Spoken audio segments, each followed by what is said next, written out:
सारिका सिंगला का नमस्कार। आज मैं आपको सुनाने जा रही हूँ गुरुवार व्रत की पुण्य कथा। यह कथा भगवान विष्णु और गुरु बृहस्पति को समर्पित है और इसके महत्व को शास्त्रों में बहुत ऊंचा स्थान दिया गया है।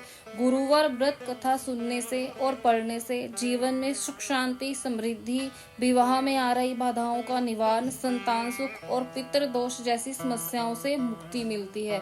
तो चलिए मन को शांत करके श्रद्धा भाव से और भगवान विष्णु का ध्यान करते हुए आरंभ करते हैं आज की पावन व्रत कथा। बृहस्पतिवार व्रत कथा। प्राचीन समय की बात है। एक नगर में एक बड़ा व्यापारी रहता था। वह जहाजों में माल लदवाकर दूसरे देशों में भेजा करता था। वह जिस प्रकार अधिक धन कमाता था उसी प्रकार से जी खोलकर दान भी करता था, परंतु उसकी पत्नी अत्यंत कंजूस थी। वह किसी को एक दमड़ी भी नहीं देने देती थी। एक बार सेठ जब दूसरे देश में व्यापार करने गया तो पीछे से बृहस्पति देव ने साधु वेश में उसकी पत्नी से भिक्षा मांगी। व्यापारी की पत्नी बृहस्पति देव से बोली, हे साधु महाराज, मैं इस दान पुण्य से तंग आ गई हूँ। आप कोई ऐसा उपाय बताएं जिससे मेरा सारा धन नष्ट हो जाए और मैं आराम से रह सकूं। मैं यह धन लुटता हुआ नहीं देख सकती। बृहस्पति देव ने कहा, हे देवी, तुम बड़ी विचित्र हो। संतान और धन से कोई दुखी होता है? अगर अधिक धन है तो इसे शुभ कार्यों में लगाओ, कुमारी कन्याओं का विवाह कराओ, विद्यालय और बाग बगीचों का निर्माण कराओ। ऐसे पुण्य कार्य करने से तुम्हारा लोक परलोक सार्थक हो सकता है। परंतु साधु की इन बातों से व्यापारी की पत्नी को कोई खुशी नहीं हुई। उसने कहा, मुझे ऐसे धन की आवश्यकता नहीं जिसे मैं दान दूं। तब बृहस्पति देव बोले, यदि तुम्हारी ऐसी इच्छा है तो तुम एक उपाय करना। 7 बृहस्पतिवार घर को गोबर से लीपना, अपने केशों को पीली मिट्टी से धोना, केशों को धोते समय स्नान करना, व्यापारी से हजामत बनाने को कहना, भोजन में मांस मदिरा खाना, अपने कपड़े धोना। ऐसा करने से तुम्हारा सारा धन नष्ट हो जाएगा। इतना कहकर बृहस्पति देव अंतर्धान हो गए। व्यापारी की पत्नी ने बृहस्पति देव के कहे अनुसार 7 बृहस्पतिवार वैसा ही करने का निश्चय किया। केवल 3 बृहस्पतिवार बीते थे, उसकी समस्त धन संपत्ति नष्ट हो गई और वह परलोक सिधार गई। जब व्यापारी वापिस आया तो उसने देखा कि उसका सब कुछ नष्ट हो चुका है। उस व्यापारी ने अपनी पुत्री को सांत्वना दी और दूसरे नगर में जाकर बस गया। वहां वह जंगल से लकड़ी काट कर लाता और शहर में बेचता। इस तरह वह अपना जीवन व्यतीत करने लगा। एक दिन उसकी पुत्री ने दही खाने की इच्छा प्रकट की, लेकिन व्यापारी के पास दही खरीदने के पैसे नहीं थे। वह अपनी पुत्री को आश्वासन देकर जंगल में लकड़ी काटने चला गया। वहां एक वृक्ष के नीचे बैठकर अपनी पूर्व दशा पर विचार कर कर रोने लगा। उस दिन बृहस्पतिवार था। तभी वहां बृहस्पति देव साधु वेश में सेठ के पास आए और बोले, हे मनुष्य, तू इस जंगल में किस चिंता में बैठा है? तब व्यापारी बोला, हे महाराज, आप सब कुछ जानते हैं। इतना कहकर व्यापारी अपनी कहानी सुनाकर रो पड़ा। बृहस्पति देव बोले, देखो बेटा, तुम्हारी पत्नी ने बृहस्पति देव का अपमान किया था, इसी कारण तुम्हारा यह हाल हुआ है। लेकिन अब तुम किसी प्रकार की चिंता मत करो। तुम गुरुवार के दिन बृहस्पति देव का पाठ करो। 2 पैसे के चने और गुड़ को लेकर जल के लोटे में शक्कर डालकर वह अमृत और प्रसाद अपने परिवार के सदस्यों और कथा सुनने वालों में बांट दो। स्वयं भी प्रसाद और चरणामृत लो। भगवान तुम्हारा अवश्य कल्याण करेंगे। साधु की बात सुनकर व्यापारी बोला, महाराज, मुझे तो इतना भी नहीं बचता कि मैं अपनी पुत्री को दही लाकर दे सकूं।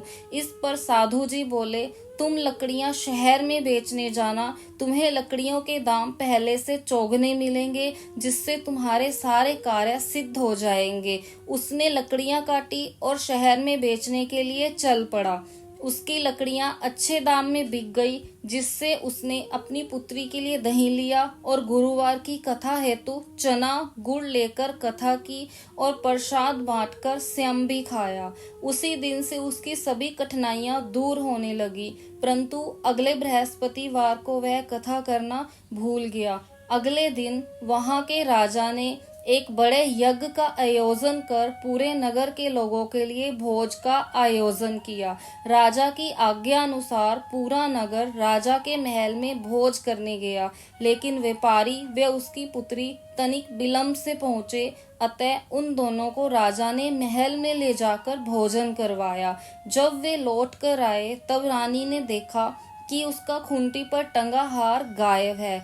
रानी को व्यापारी और उसकी पुत्री पर संदेह हुआ कि उसका हार उन्हीं दोनों ने चुराया है। राजा की आज्ञा से उन दोनों को कारावास की कोठरी में कैद कर दिया गया। कैद में पड़कर दोनों अत्यंत दुखी हुए। वहां उन्होंने बृहस्पति देवता का स्मरण किया। बृहस्पति देव ने प्रकट होकर व्यापारी को उसकी भूल का आभास करवाया और उन्हें सलाह दी कि गुरुवार के दिन कैद खाने के दरवाजे पर तुम्हें 2 पैसे मिलेंगे, उनसे तुम चने और मुनक्का मंगवाकर विधि पूर्वक बृहस्पति देवता का पूजन करना, तुम्हारे सब दुख दूर हो जाएंगे। बृहस्पतिवार को कैद खाने के द्वार पर उन्हें 2 पैसे मिले। बाहर सड़क पर एक स्त्री जा रही थी। व्यापारी ने उसे बुलाकर गुड़ और चने लाने को कहा। इस पर वह स्त्री बोली, मैं अपनी बहू के लिए गहने लेने जा रही हूँ, मेरे पास समय नहीं है। इतना कहकर वह चली गई। थोड़ी देर बाद वहां से एक और स्त्री निकली। व्यापारी ने उसे बुलाकर कहा कि हे बहन, मुझे बृहस्पतिवार की कथा करनी है, तुम मुझे 2 पैसे का गुड़ चना ला दो। बृहस्पति देव का नाम सुनकर वह स्त्री बोली, भाई मैं तुम्हें अभी गुड़ चना लाकर देती हूँ। मेरा इकलौता पुत्र मर गया है, मैं उसके लिए कफन लेने जा रही थी, लेकिन मैं पहले तुम्हारा काम करूंगी, उसके बाद अपने पुत्र के लिए कफन लाऊंगी। वह स्त्री बाजार से व्यापारी के लिए गुड़ चना ले आई और स्वयं भी बृहस्पति देव की कथा सुनी। कथा के समाप्त होने पर वह स्त्री कफन लेकर अपने घर गई। घर पर लोग उसके पुत्र की लाश को राम नाम सत्य है कहते हुए शमशान ले जाने की तैयारी कर रहे थे। स्त्री बोली, मुझे अपने लड़के का मुख देख लेने दो। अपने पुत्र का मुख देखकर उस स्त्री ने उसके मुंह में प्रसाद और चरणामृत डाला। प्रसाद और चरणामृत के प्रभाव से वह पुनः जीवित हो गया। पहली स्त्री जिसने बृहस्पति देव का निरादर किया था, जब वह अपने पुत्र के विवाह हेतु पुत्र वधू के लिए गहने लेकर लौटी और जैसे ही उसका पुत्र घोड़ी पर बैठकर निकला, वैसे ही घोड़ी ने ऐसी उछाल मारी कि वह घोड़ी से गिरकर मर गया। यह देखकर स्त्री रो रो कर बृहस्पति देव से क्षमा याचना करने लगी।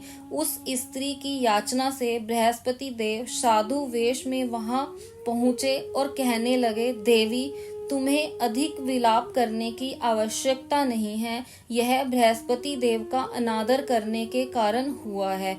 तुम वापिस जाकर मेरे भक्त से क्षमा मांगकर कथा सुनो, तब ही तुम्हारी मनोकामना पूर्ण होगी। जेल में जाकर उस स्त्री ने व्यापारी से माफी मांगी और कथा सुनी। कथा के उपरांत वह प्रसाद और चरणामृत लेकर अपने घर वापिस आई। घर आकर उसने चरणामृत अपने मृत पुत्र के मुंह में डाला। चरणामृत के प्रभाव से उसका पुत्र भी जीवित हो उठा।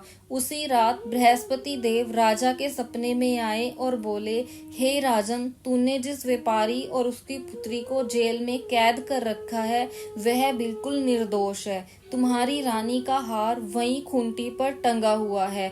दिन निकला तो राजा रानी ने हार खूंटी पर लटका हुआ देखा।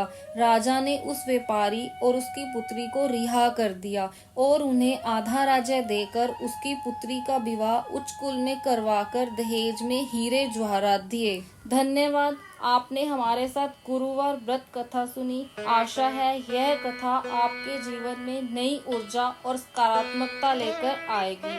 भगवान विष्णु और गुरु बृहस्पति की कृपा आप पर सदा बनी रहे। जय श्री हरि, जय गुरुदेव।